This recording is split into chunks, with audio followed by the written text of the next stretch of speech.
talk about the recruiting process and transitioning into collegiate golf.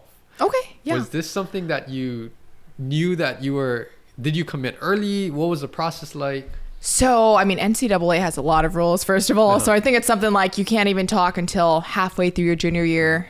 And then you can't actually see them until maybe your senior year and start to take visits, something like that. It might have changed again. But so what I did is I would go to these tournaments. And obviously, as I got better, I got into really big tournaments. You know, it would be like the Callaway Junior World or PGA Championship, you know, big tournaments like that.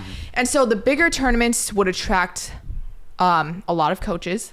So that's kind of how I got my exposure. And I remember after playing at some of these events and finishing pretty well, I would just have like a line of coaches standing there, which I was so fortunate. I was blessed. I was like, this is exactly what I worked for, to have the opportunity to get a scholarship full ride to play at a collegiate Division I school. And so basically, I kind of narrowed it down. I was like, all right, I don't really want to go to any East Coast schools. And for me, that was just because, one, the weather's a little extreme, in my opinion. And I felt a little homesick, honestly. So I was like, okay, I'm going to keep it Central and West. And when I narrowed it down, I ended up choosing Colorado.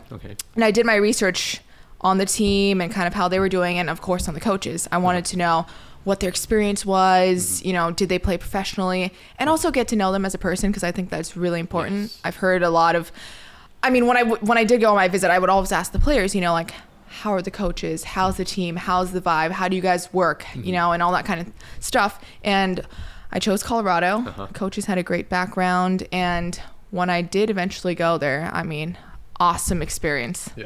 So, as a high school kid, you have to travel out in order to get exposure. And I remember being very nervous because, you don't really have a guide that tells you, what do college coaches look for? Because every college coach is different. Yeah, performance is one thing, but I've, after going to college and talking to the coaches, they look for more than just how you perform. They're looking at who you are as a person, how you respond to failure, how you basically your bounce back ability, and all these other things that, at the time in high school, you would have never even thought about. But I do remember, seeing all the coaches and getting really nervous, and that's just human, that's normal, but you kind of just have to ignore it and just be yourself and go play. That's a great message for all of the athletes, golf or even a different sport, is to take into consideration all of these other things, because it's kind of the fit, right?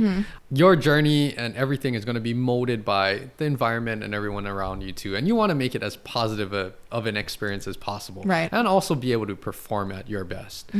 When did you actually commit? So was it like your senior year that you made the decision?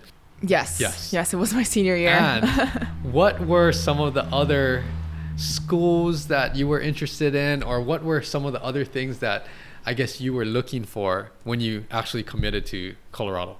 So I was looking at a bunch of different ones. It went all the way from Oregon to USF to ASU to Oklahoma to...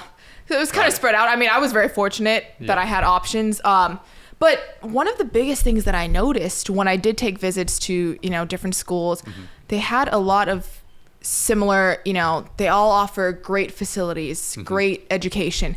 So what it really came down to for me, again, was, 70% coaches, 30% team. Got it. It's normal for colleges to kind of go up and down in terms of like rankings and waves. And that's just when, kids graduate and they bring in new people. That's kind of normal. But I guess I was really looking for coaches that I thought would help me get to the next level, and just where I could be in an environment that could take me to the next level. It's not necessarily, a lot of kids are, and this is how I was too. I was so obsessed. I remember in high school, maybe 8th or 9th grade, I was like, I'm going to go to Stanford. I'm going to play golf at Stanford because it's such a well-known school and it's like one of the top Ivy Leagues, whatever, And I'm like, as I got older, I realized it's not about the name of the school. You need to pick a school based on what fits you the best and where you can flourish. And for me, that was Colorado. I'm glad that you mentioned that, because that is something that, a lot of my younger athletes too, that's going through the recruiting process, if they have questions, then sharing some of the wisdom. But I truly believe that wherever you are, that's the best fit, you can flourish and reach your true potential. Absolutely. It doesn't have to be at the biggest name school or the best program. I mean, yes, if you get there and that's your fit, then great. Yep. But that's not the fit for everybody. Exactly. That's why there's only so many people on that That's team. why you don't see everyone who goes to like this school come out and they're amazing. Yes. Because maybe they just chose a school based off of like, oh, okay, yeah, like I'll go here. It's a big name. Okay, let's go here. Yes. That's not how it works if you want to, get better. Yeah. And I'm glad that you also mentioned, okay, so you picked the school because you wanted to play professional golf. Yes. So that was one of the big factors. It wasn't just like, I'm going to go to school, play golf, and then we'll see what happens. It was like, I want to find the best environment that helps me to get better so that I can actually play at the next level.